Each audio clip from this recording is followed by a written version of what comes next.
तो प्यारे बच्चों, आज की जो क्लास रहेगी, आप कह रहे थे कि सर कहानी के बारे में कुछ बता दीजिएगा कि भी जो कहानी विधा है हिंदी में जो लिखी जाती है इसमें क्या होता है। सबसे पहले बेटे जो कहानी है, इस कहानी के तत्व होते हैं जो अक्सर पेपर में पूछे जाते हैं कि कौन सा कहानी का तत्व नहीं है। तो प्यारे बच्चों, कहानी के मुख्य रूप से 6 तत्व होते हैं। कितने होते हैं भी? 6 तत्व होते हैं। वो 6 तत्व कौन कौन से होते हैं और उसमें क्या है कि भी कौन सा जो तत्व है उसमें क्या है, उसके बाद दूसरे नंबर पे आता है उसमें क्या है। तो एक बार बारी बारी देख लेते हैं बेटा, इस पर चर्चा करके। तो देखिएगा, ये कहानी के 6 तत्व हैं बेटा हमारे सामने। कहानी के तत्व, सबसे पहले कथानक या कथा वस्तु। कोई भी कहानी लिखी जाती है तो उसका कथानक होता है, यूँ कह सकते कथानक कह लो या आप स्टोरी कह लो। उसका कथानक अर्थात उसकी कथा वस्तु, वो कहानी किस घटना पर लिखी गई है, उस कहानी की घटना क्या है, उसका विषय क्या है, किस पर वो लिखी गई है, उसे उस कहानी का कथा वस्तु या कथानक कहते हैं। अब बात आती है पात्र एवं चरित्र चित्रण में। कोई भी जो कहानी है प्यारे बच्चों, उसके पात्र एवं चरित्र चित्रण, उसमें पात्र होते हैं। जैसे उसमें नायक हो सकता है, नायक हो भी सकता है और नहीं भी हो सकता, जरूरी नहीं कि नायक हो। नायक है, नायिका है, ये पात्र होते हैं, नायक नायिका। तो पात्र एवं चरित्र चित्रण, तो पात्रों का काम क्या है? जैसे ये कथा वस्तु है, कोई भी कथा वस्तु है किसी भी कहानी के, उस कथा वस्तु को शुरू से लेकर उसको अंत तक जो ढोने का काम है, अंत तक ढोने का काम कौन करता? पात्र करते हैं। ऐसा माना जाता है कि जो कथा वस्तु है, पात्र उसको अपने कंधों पर शुरू से लेकर आखिर तक ले जाते हैं। अब जैसे आप मूवी देखने जाते हो तो मूवी उन पात्रों के माध्यम से ही हम उस मूवी को दी एंड तक देखते हैं या उस मूवी के दी एंड तक पहुंचते हैं। तो पात्र किसी भी कथा वस्तु या कथानक को शुरू से लेकर अंत तक अपने कंधों पर ढोते हैं। उन पात्रों के माध्यम से ही हम उस कहानी को समझ पाते हैं। अब है संवाद योजना। संवाद योजना में भी बातचीत।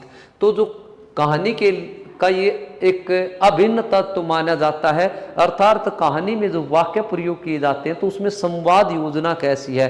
कई बार दो पात्र अपने आपस में बातें करते रहते हैं तो संवाद योजना, जैसे कि भी हमारी हिंदी की एक कहानी है, उसने कहा था, जो गुलेरी जी की कहानी है 1915 में प्रकाशित हुई थी, तो सूबेदारनी है और लहना सिंह है। तो पात्र जब संवादों का, बातचीत का प्रयोग करते हैं तो वो संवाद योजना माना जाता उसको, उस तत्व को।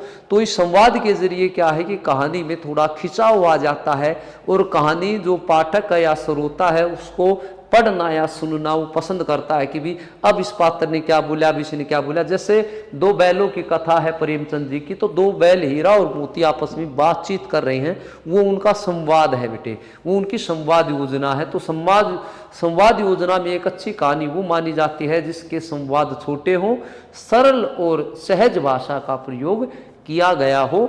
अब है बेटा वातावरण एवं देश काल। तो जिस विषय पर वो कहानी लिखी गई है उस समय का वातावरण क्या था, देश काल, या वातावरण का मतलब है इन्वायरमेंट।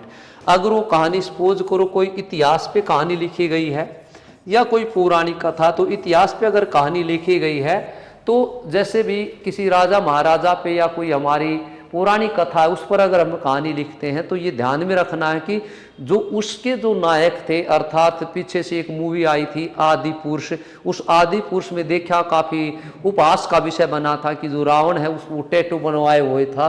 तो प्यारे बच्चों, इस चीज़ का ध्यान रखना है, जिस समय की वो कथा है उसी समय का इन्वायरमेंट, उस पात्र को वैसी तो पोशाक पहनानी है, वैसी भाषा बुलवानी है, वैसा ही खान पान रखना है। तो ये होता है कि जिस विषय पर वो कहानी लिखी गई, जब वो कहानी लिखी गई उस समय अपने देश का या जहाँ पर भी वो कहानी लिखी गई, जिस भी स्थान की, तो उस समय का वातावरण या देश काल कैसा था, ये भी कहानी का एक अहम तत्व माना जाता है। उसके बाद भी उद्देश्य। उद्देश्य का मतलब होता है, इंग्लिश में इसको मैसेज बोलते हैं, कि ये मूवी जैसे हमें क्या मैसेज देती है। तो कहानी लिखने के पीछे कहानीकार का उद्देश्य होता है। उद्देश्य जनता के बीच वो मैसेज पहुंचाना चाहता है कि भी वो सुधारवादी है, आदर्शवादी है या यथार्थवादी है या किसी भी समाज की किसी भी बुराई का वो वर्णन करना चाहता है, तो उस कहानी को लिखने के पीछे किसी भी कहानीकार का उद्देश्य छिपा होता है। अर्थात वो कहानी उसने लिखी क्यों, उस कहानी के जरिए उस देश में उस पाठक वर्ग में क्या बदलाव या परिवर्तन लाना चाहता है। इसके बाद अभी भाषा शैली देखिएगा। भाषा होती है जैसे कहानी हिंदी की है, उर्दू की है, संस्कृत की है या कोई भी भाषा है। शैली का मतलब है लिखने का तरीका, अर्थात जब वो कहानी लिखता है, रचनाकार लेखक उस कहानी को लिखता है तो उसने किस शैली का प्रयोग किया। भी मुहावरों का प्रयोग ज़्यादा कर रहा था या तत्सम तद्भव शब्दों का प्रयोग ज़्यादा कर रहा था या आम बोलचाल के शब्दों का प्रयोग ज़्यादा कर रहा था। उसको बात को कहने का ढंग कि देखिएगा, अच्छी कहानी वो है जिसमें मुहावरेदार भाषा का प्रयोग किया जाता है, लोकोक्तियों का प्रयोग किया जाता है, तो उसमें पाठक या श्रोता रोचकता के साथ उसको पढ़ता या सुनता है। तो प्यारे बच्चों, ये है कहानी के प्रमुख रूप से 6 तत्व माने जाते हैं। इनमें से अगर किसी एक तत्व में भी थोड़ी सी कमी रह जाती है तो बेटा वो कहानी अच्छी नहीं मानी जाती। तो इसी तरह से और कोई भी जो आपको जानकारी चाहिए आप कमेंट बॉक्स में डाल देना, डिस्क्रिप्शन जो बॉक्स है जो हमारा डिस्क्रिप्शन है उसमें डाल देना आप अपना कमेंट, या बेटे आप कमेंट बॉक्स में डाल देना कि सर इस पर आप वीडियो बनाइएगा, मैं बिल्कुल बनाऊंगा। तब तक के लिए पढ़ते रहिएगा, दबा के पढ़ते रहिएगा, खुश रहिएगा, मुस्कुराते रहिएगा बेटे। जय हिंद।